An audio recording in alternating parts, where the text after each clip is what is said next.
pengesaan Tuhan, pentauhidan terhadap Allah, yang mana tiada lain selain Allah yang Maha Esa, yang Maha Satu. Allahus Somad. Allah adalah Tuhan, segala sesuatu bergantung kepadanya. Jadi tiada lain selain Allah, bergantung semuanya hanyalah kepada Allah. Lam yalid wa lam yulad, dan tiada beranak dan tidak pula diperanakkan. Karena sifat dari zat dari Allah Subhanahu wa taala adalah mukhalafatul lil hawadisi, berbeda dengan yang lainnya, berbeda dengan makhluknya. Tidak beranak dan tidak pula diperanakkan, dipertegas di firman Quran surat Al-Ikhlas ayat ketiga. Walam yakul lahu kufuwan ahad, dan tidak ada satu apapun yang setara dengan dia. Al-Malik, Maha Penguasa, Maha Raja di Raja. Tidak ada yang bisa menandingi zat Allah, karena karena Allah adalah zat sang Khalik, sang pencipta. Tidak ada satupun yang bisa menandingi dia. Tidak ada yang setara dengan zatnya Allah Subhanahu wa taala. Ini salah satu contoh dalilnya. Diingat-ingat ya, salah satu dasar akidah Islam yang menurut Al-Quran, yang berdasarkan dari Al-Quran itu Quran surat Al-Ikhlas ayat 1 sampai 4. Kedua, ini dari Quran surat An-Nisa ayat 136 yang berbunyi, kita baca bareng-bareng. Bismillahirrahmanirrahim. Ya ayyuhalladzina amanu aminu billahi wa rasulih wal kitabil ladzi nazzala ala rasulih wal kitabil ladzi anzala min qabl wa may yakfur billahi wa malaikatihi wa kutubihi wa rusulihi wal yaumil akhir faqad dhalla dhalalan ba'ida. Yang artinya, wahai orang-orang yang beriman, tetaplah beriman kepada Allah dan Rasulnya, dan kepada kitab yang Allah turunkan kepada Rasulnya, serta kitab yang Allah turunkan sebelumnya. Nah, ini kita diperintahkan untuk iman kepada kitab yang diturunkan kepada Nabi Muhammad, yakni kitab Al-Quran, beserta kitab-kitab yang Allah turunkan kepada Rasul sebelumnya, seperti kitab Taurat, Zabur, dan Injil. Kita harus mengimaninya meskipun kita tidak mempelajarinya, kita tidak melaksanakan apa yang ada di kitab tersebut, karena sudah disempurnakan dalam kitab Al-Quran. Semua agama-agama sebelum Nabi Muhammad sudah disempurnakan dalam agama Islam.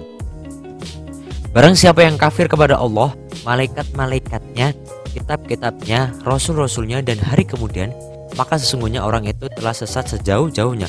Seperti halnya ini adalah rukun iman kepada Allah, malaikat, kitab, rasul, qadha dan qadar, dan hari kiamat. Oke, ini Quran surat An-Nisa ayat 136. Ya.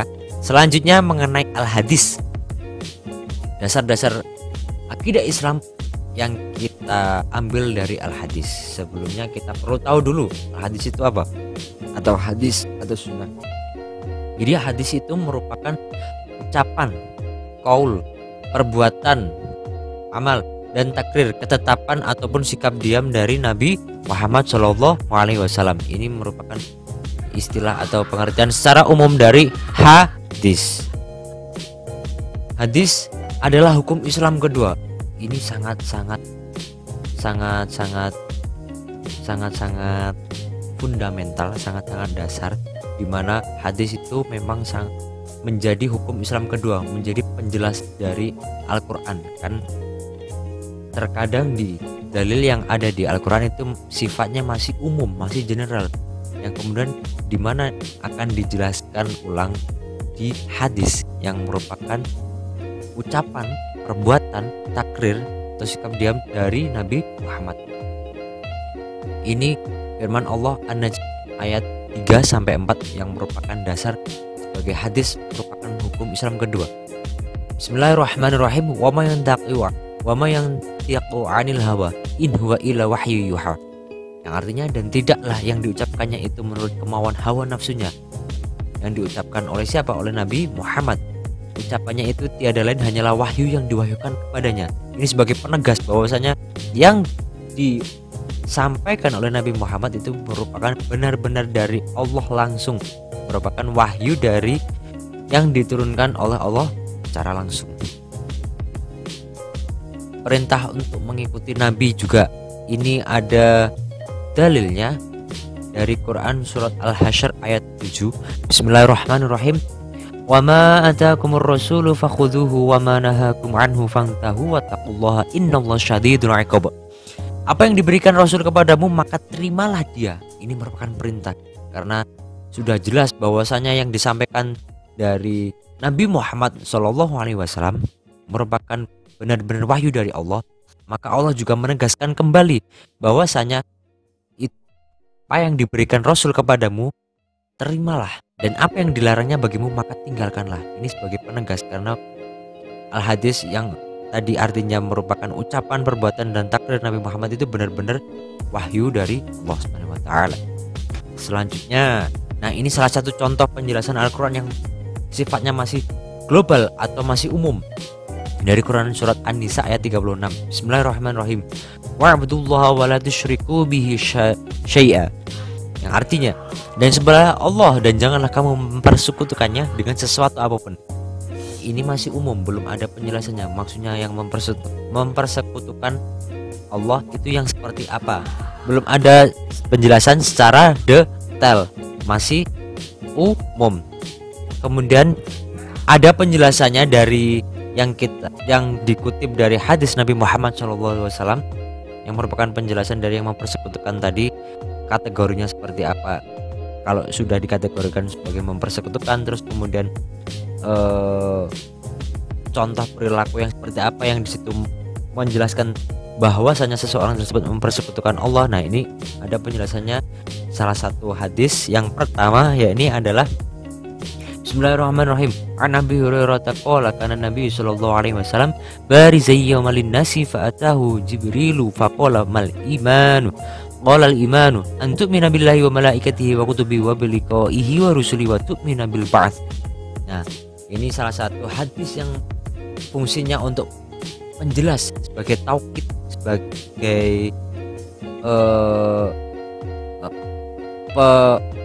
keyakinan, penjelasan yang lebih dari dalil Al-Quran yang masih bersifat umum, sebagai taukid. Yang artinya dari Abu Hurairah radhiyallahu an berkata bahwa Nabi Shallallahu alaihi wasallam pada suatu hari bersama dengan para sahabat, lalu datang malaikat Jibril alaihissalam. Maka datang malaikat Jibril yang kemudian bertanya, apakah iman itu?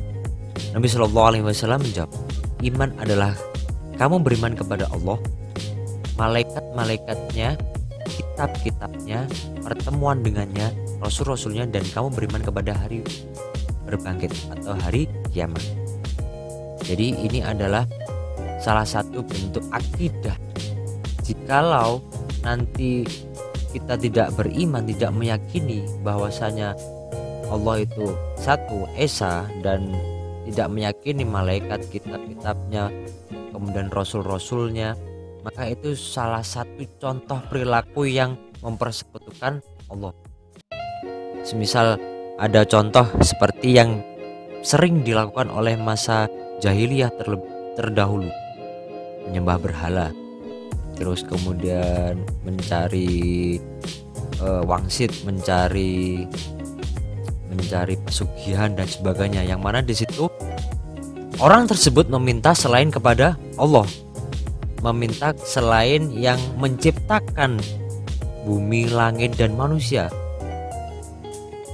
Jadi itu adalah salah satu contohnya, sudah tidak iman dan sudah tidak meyakini bahwasanya Allah bukan